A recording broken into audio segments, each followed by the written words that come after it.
Homilia diária, sábado, dia 13 de janeiro de 2018. Vamos agora refletir sobre a homilia, mas antes disso, uma pequena oração. Venha, ó Santo Espírito, mando do céu a todos nós o raio da tua luz. Vem, Pai dos pobres, vem, doador de tantos dons, luz de cada coração. Consolador perfeito, doce hóspede da alma, suave alegria. Na fadiga repouso, no calor restauro, em todo o pranto conforto. Ó luz beatíssima, invade os nossos corações. Sem a tua força não existe no homem. Lava o que é impuro, molha o que é árido, cura o que está doente. Dobra o que é rígido, aquece o que é frio, eleva o decaído. Doa a todos os teus fiéis que confia sempre em ti os teus santos dons.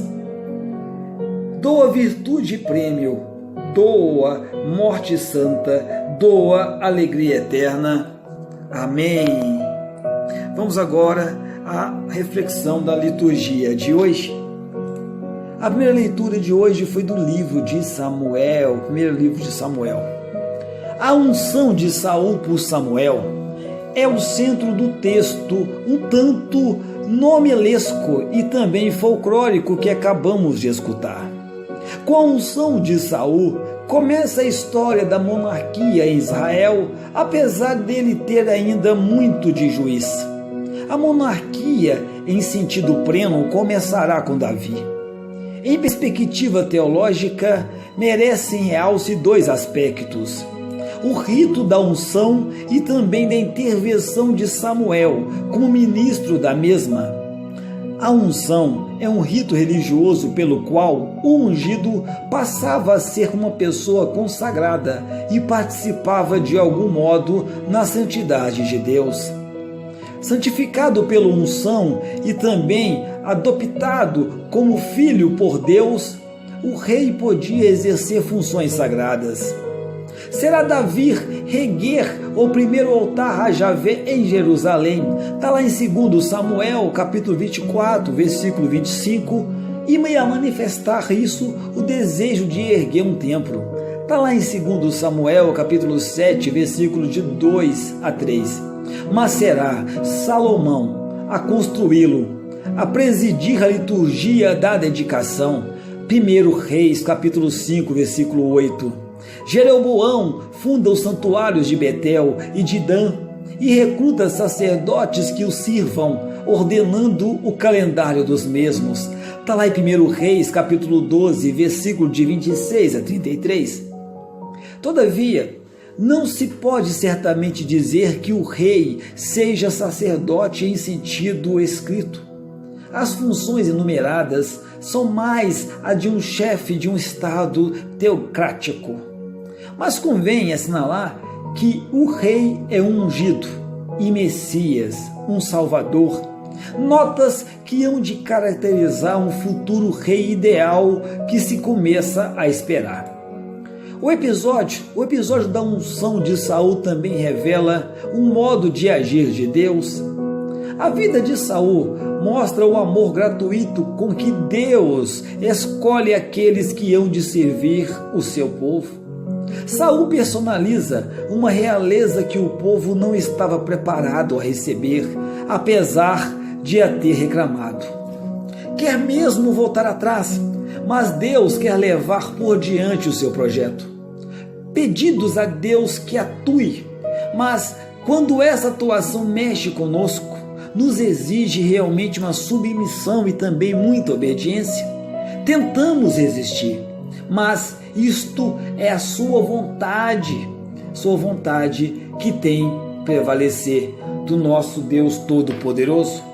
Já no Evangelho de Marcos de hoje, acontece que a atenção que Jesus dispensa a gente.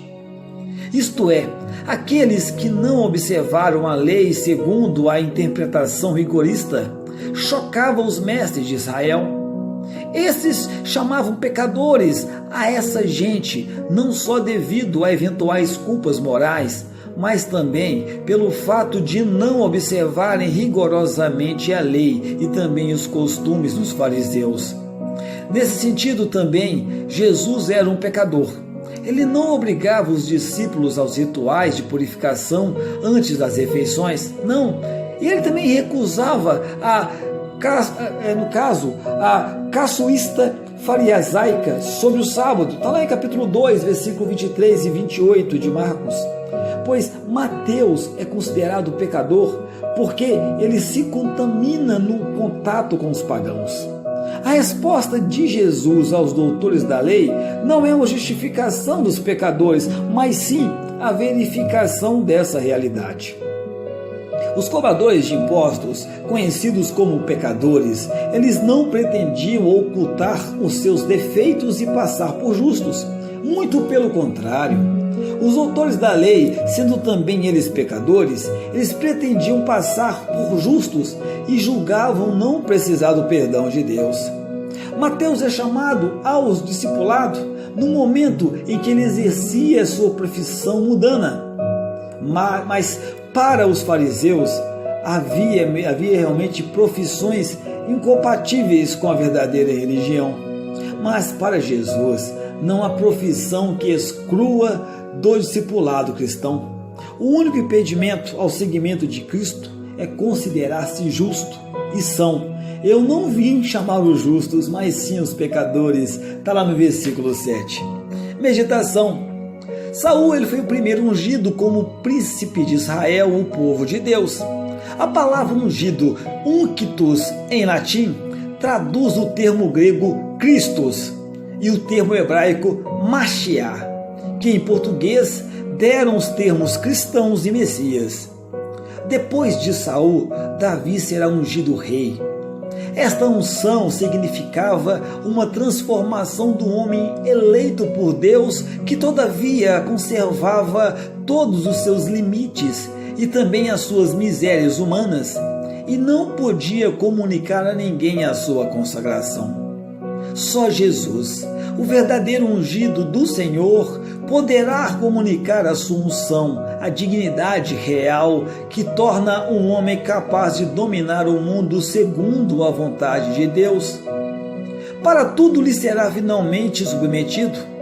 O episódio de Saul também nos manifesta a eficácia e também a misericórdia do agir de Deus. O projeto gratuito de Deus prece as iniciativas de Saul. A ação divina realiza-se em situações normais, quase banais. Saul não recebe um cargo honorífico, mas sim a habilitação para um serviço. E tudo isso acontece com bastante naturalidade, sem dar nas vistas. A eficácia da palavra de Deus nada tem a ver com o barulho do mundo. O chamamento de Mateus também acontece no contexto de naturalidade. Enquanto os fariseus fogem do contato com aqueles que consideravam pecadores, Jesus, como é seu hábito, ele vai ao encontro deles e convida mesmo Levi a entrar no grupo dos discípulos e levar também uma vida comum com ele. E diz: segue-me, segue-me, segue-me. Nós também somos tentados a afastarmos dos pecadores, pelo menos consideramos-nos fora deste grupo. Os outros são pecadores, nós não. E esquecemos São Paulo, que nos diz que fomos justificados, mas não pelos nossos méritos. Está lá em Romanos, capítulo 3, versículo 24. Nós somos pecadores justificados gratuitamente. Nós somos pecadores perdoados. Tudo isto nos deve encher de compaixão, deve nos encher de misericórdia, de gratidão e também que nós tenhamos um desejo de acolher a todos. Estas realmente são as virtudes do coração de Jesus que nós devemos cultivar se quisermos ajudar os outros a aproximar-se dele e também a serem melhores. Oração. Ó Senhor, ensina-me a procurar-te, a encontrar-te, não só onde estás, mas também onde eu estou. Ensina-me a seguir-te, não a partir deste ou daquele lugar ideal, mas do sítio onde me encontro. Ensina-me, ó Pai, a recolher os teus passos na minha breve história e na longa história do mundo e também da igreja. Ensina-me a encontrar-te na alegria e na dor, na esperança e também no desespero. Dai-me, ó Pai, um coração puro para te ver. Acende em mim o desejo ardente de te encontrar e também de te seguir pelo caminho do Evangelho, o único que leva a vida em abundância. Dai-me um coração compassivo, um coração misericordioso, grato e também desejoso de acolher a todos, para todos conduzir ao teu coração. Amém. Contemplação. Depois da ascensão, São Mateus foi o primeiro dos discípulos do Salvador que escreveu os discursos e também a vida do Bom Mestre. Ele deu ao seu livro o belo nome de Evangelho, isto é, a Boa Nova. Era de fato uma feliz notícia para todos os homens o anúncio da sua libertação da escravatura do demônio e também da sua reconciliação com Deus pelos méritos do seu Filho que é encarnado no seio de uma virgem e também imolado sobre a cruz. O símbolo do Evangelho de São Mateus é um homem, porque ele começa pela geração divina do Verbo. São Mateus, como São Lucas, estende-se sobre os amáveis mistérios da infância do nosso Senhor, de tê-los aprendido da Santa Virgem. Ele narra a adoração dos magos, ele narra a fuga para o Egito, ele narra o massacre dos inocentes, o regresso do Egito para Nazaré. Ele dá-nos bastante extensamente o sermão sobre a montanha e também as parábolas do nosso Senhor. O seu Evangelho é verdadeiramente o da doutrina do nosso Senhor. É Ele que nos revela a característica do coração de Jesus na sua vida privativa e também na sua vida pública. Reteve e também repetiu estas belas palavras de Jesus: aprendei de mim, que sou doce e humilde de coração. São Mateus é testemunha destas belas virtudes do coração de Jesus. Imitou-as, imitemo-las depois dele. Meu irmão, minha irmã, vamos repetir frequentemente e viver hoje a palavra que está em Marcos capítulo 2, versículo 17, que diz: eu não vim para chamar os justos, mas sim os pecadores. Repito, eu não vim para chamar os justos, mas sim os pecadores. Saúde e paz, e que Deus te abençoe. E meu amado e minha amada, nunca, jamais se esqueça, Deus ama muito, muitíssimo você. Tome posse disso.